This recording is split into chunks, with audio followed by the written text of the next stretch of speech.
Alright, so boom, the final video of 2019, my 10 favorite songs of the year. As usual, let me emphasize that this is a favorite song list. I always have to make that clear because there are people who will say, oh, you forgot this song, or that they don't agree with a song being on the list. This is a list of 10 songs that I liked the most this year, that I liked. So there's no such thing as I forgot a song. If it's not on the list, that's because it's not in my top 10 of songs I enjoyed the most. And also, saying that you disagree doesn't make sense either. You can't disagree that this is one of my favorite songs. But with that out of the way, let's get into my favorite songs of 2019. Let me know what your favorite songs of the year were in the comment section. And don't forget to like, subscribe to the channel, and hit that notification bell for new videos.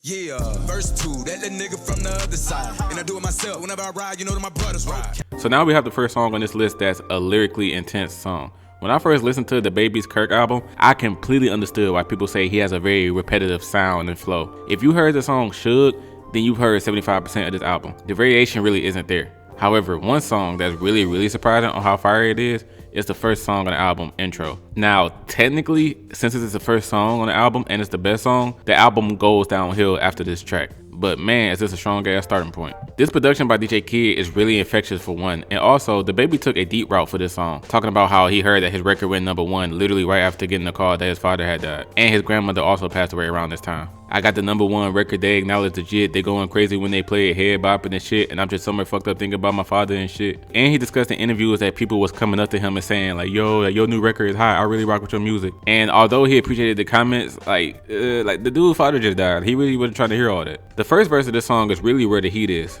Like, yes, part of it is him talking about his come up like any other rapper would do, but the Baby makes everything sound so touching. How a nigga performed on BET a year ago, couldn't afford a sandwich, I had to move in with TG when I went broke moving out to Cali. What you know about smiling every day for your fans, acting like you happy?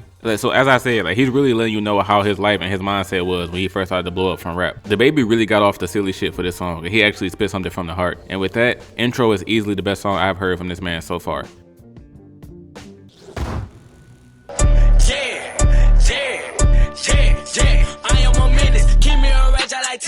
NLE Choppa, probably the main artist this year that I had zero clue that I would enjoy his music as much as I did. When I first heard about Choppa from my viewers and I checked out the song Chop Block with Black Boy JB, and I thought he was ass because I heard him say,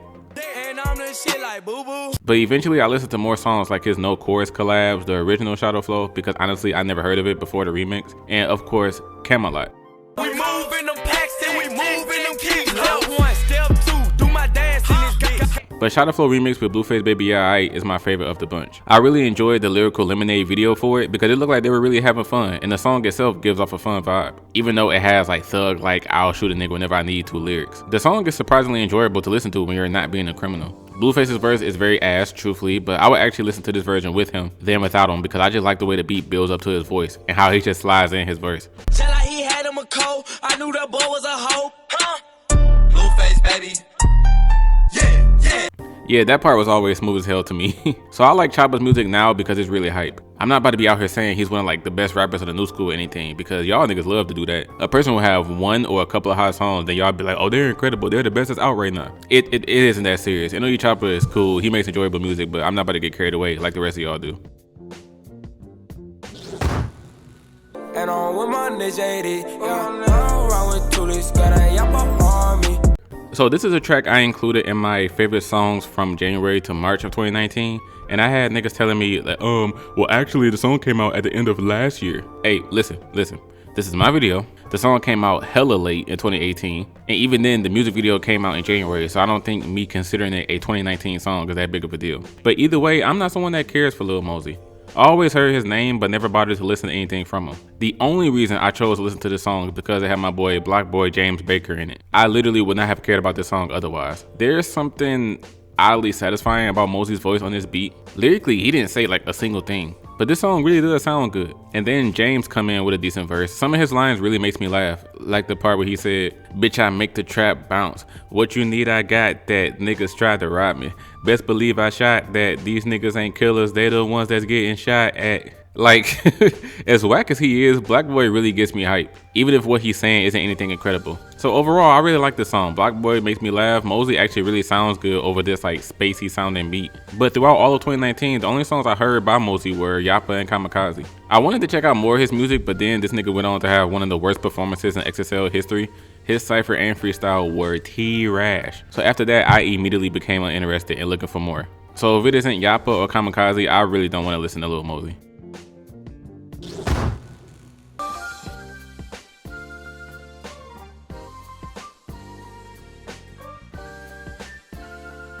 So I gotta be completely honest with this entry. I completely forgot that this nigga was even on the list until his freestyle came out. XXL took forever when releasing the freestyles this year. They took like a whole month longer than they usually do. Like for example, in 2016, 2017, and 2018, between July 7th and July 13th, that's when the last cypher is released and XXL season is over. The Baby had the first freestyle this year. The first freestyle, and his didn't come out till July 8th. In previous years, the list is already done by July 8th. The first freestyle didn't drop till July 8th. So this year it had me like, what the hell is taking y'all so long? So this XXL list had a lot of nonsense happening. After the first few freestyles were released, they were all like extremely short. It was revealed that Tierra Whack, Blueface, and Gunna didn't even do a freestyle. So I was just like, why are y'all even here to begin with? So Roddy Ricch had the second to last freestyle, and by the time his came out, I was like, oh yeah, like he is on the list. Like everyone's freestyle that I wanted to see, either they already went or it was revealed that they didn't do one. So when Roddy's got uploaded, I was like, all right, like let's check this out. This nigga easily had the best one. Bro, Roddy made a beat out of his freestyle and his snapping, which was a really nice touch. And his singing made it all the more great. I'm seeing blue and red lights every time I'm whipping all the cars. You get 20 years fair time for the 6 months you ballin' hard. Hey, man, I can't believe I really forgot this dude was on the list. And this was a classic case of saving the best for last, even though this corny ass dude right here was technically really the last one. But like I said, Roddy Ricch had the best freestyle this year without question. And I don't care that it's not an actual song. Like, I don't care. I really enjoyed it. So it's on the list. Said it's too much dough to be hurt, yeah. I don't know what I'm worth, yeah. I've been broke since my birth, yeah. So Westside Boogie's album Everything for Sale is one of the few albums that I heard this year. And there were 2 songs on this project that I really loved off the first listen. The second song is going to be on this list, by the way. Hey, look, I tried to limit this to 1 song per artist, but when it comes to Boogie, like, nah, bro. He had too many gems on this album. Tired/Reflections, LOL, SMH. Like, this album just sounds so beautiful. A notable great sounding track being Live 95. Now, I hate that this song is so short. There's only 2 verses, and the first one ends 35 seconds into the song. Like, come on, man, you can't give us this heat and then make it so short. But even with the short length, what really helps this song, and most of the songs on the album, honestly, is Boogie singing, along with the slow vibes of the instrumentals. To my girl, yeah, I said it's too much dough to be hurt, yeah. I don't know what I'm worth, yeah. Similar to other songs on the project, Boogie raps about his insecurities and that even though he knows the way he thinks and behaves is messed up, he is aware of them and he wants to fix them. If you haven't listened to Everything's for Sale, I recommend listening to the entire project. I'm not even gonna single out one song and say, oh, only listen to this one. The whole album is great. It's just this song just so happened to be one of my favorites of the year, along with another song that we'll talk about in a minute.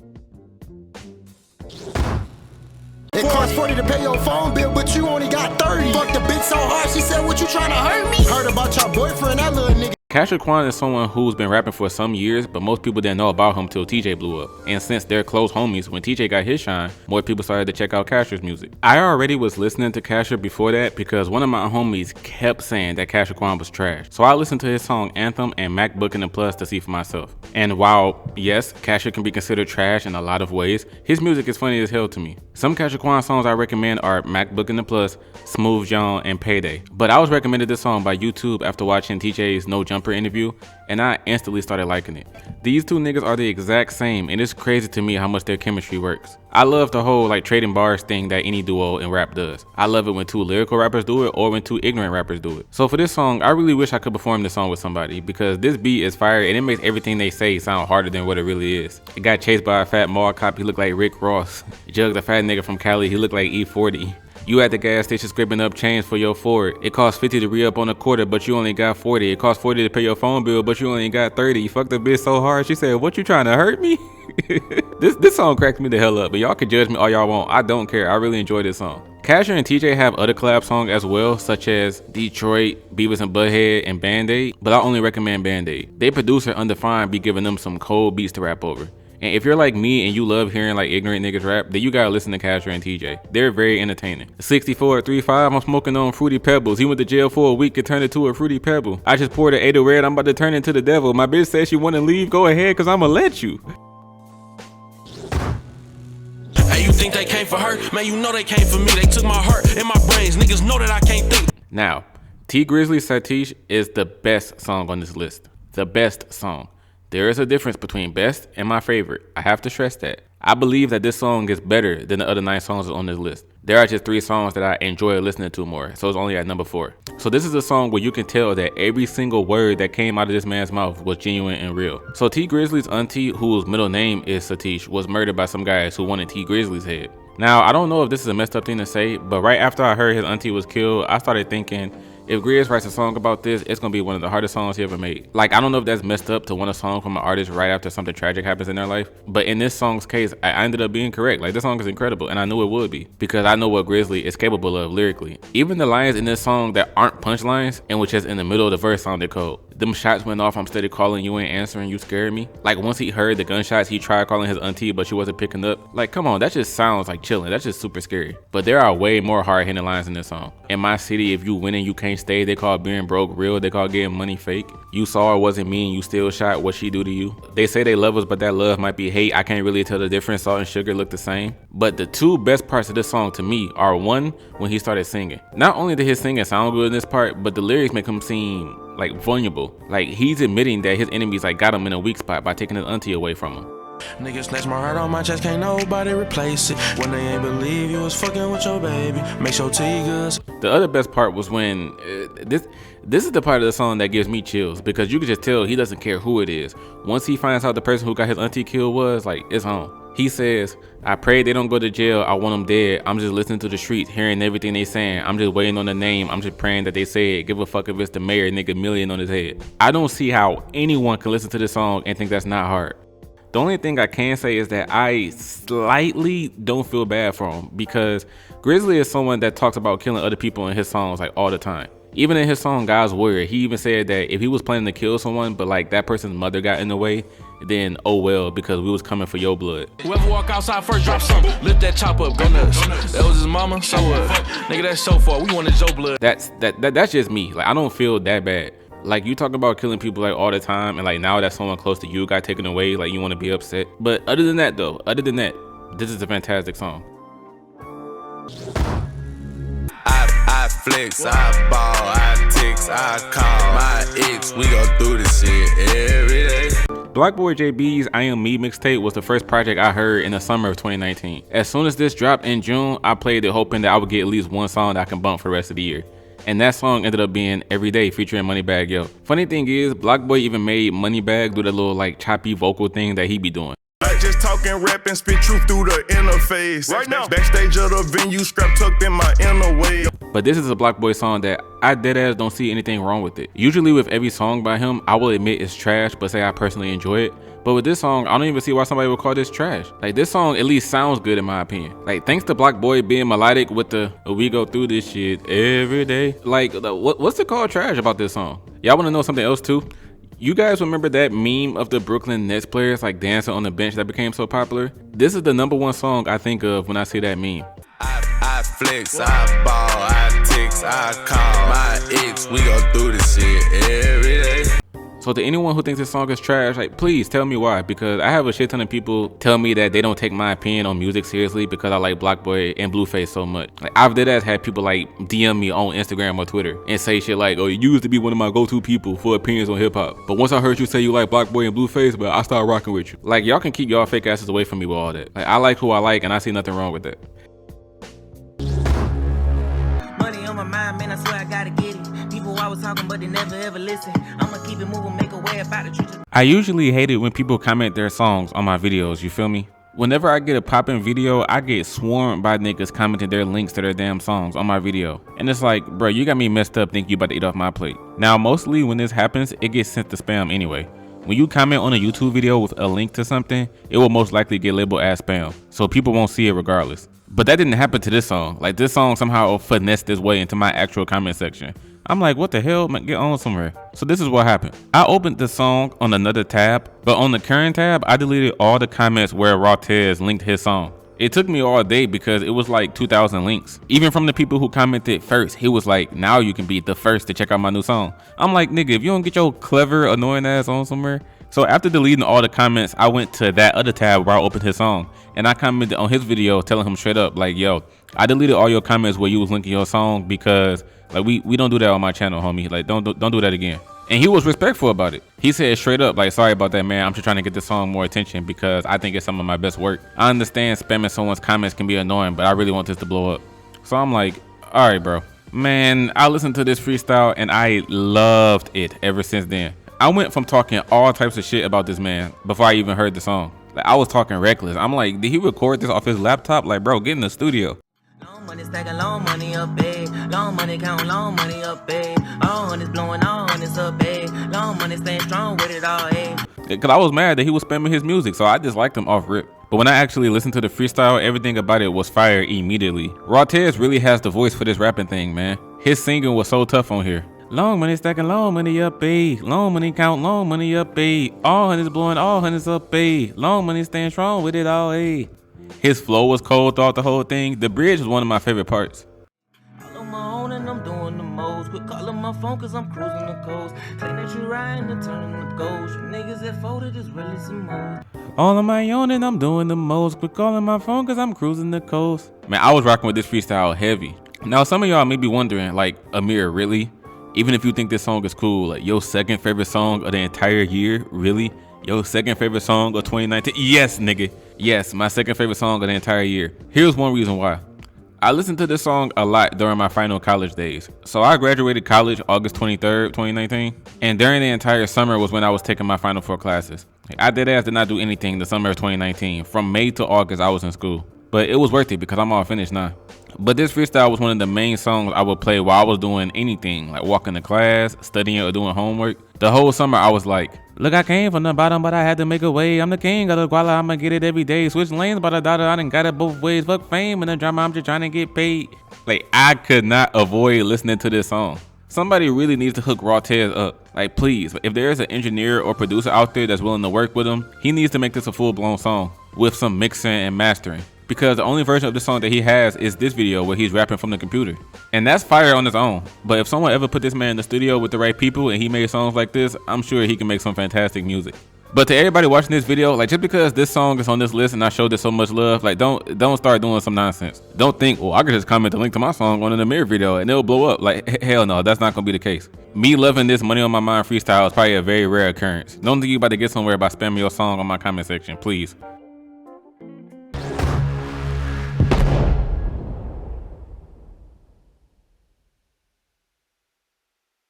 Silent ride home, silent ride, silent ride.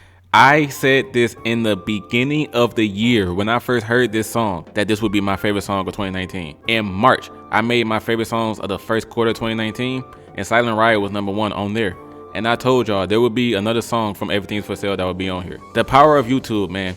When I first heard about this song, it was randomly recommended to me on YouTube early in the year. And I thought I found like an undercover artist because the song only had like 5,000 views. So I'm like, okay, I done found a dope ass artist that don't nobody else know about. But then I actually went to Boogie's YouTube channel and dude had several songs that had several million views. So I'm like, man, I didn't find no damn body. This dude popular as hell. Nevertheless, I knew the second I heard the song that it was an instant favorite of the year. Boogie singing on the hook is what instantly caught me. That silent ride home, silent ride on the hook is really catchy, and the flutes on the beat fits it so well. The beginning of the second verse, it took me a while to like that part of the song. The lines where he said, I love the lie, I'm extra down, know I'm wrong, but let me slide. When I first heard that part, I was like, ugh. But somehow that ended up becoming my favorite part of the song. I don't know how the hell that happened, but it did. I love this song so much that even the chopped and screwed version of the song sounds great to me. I love the lie, I'm extra down, know I'm wrong, but let me slide. The music video for the song is also great because there are a few ways to interpret it how Boogie is showing his lifestyle. Since he's moving backwards, like with the baptism at the beginning or the end, depending on how you look at it. That's lovely in its own right. There's a version on YouTube that plays the music video forward, so you can interpret it in several other different ways, thanks to that video. And as I said, Everything's for Sale is a dope project. Silent Ride and Live 95 are my favorite songs from it, and Silent Ride specifically, I knew the moment I heard it that it would be my favorite song of 2019.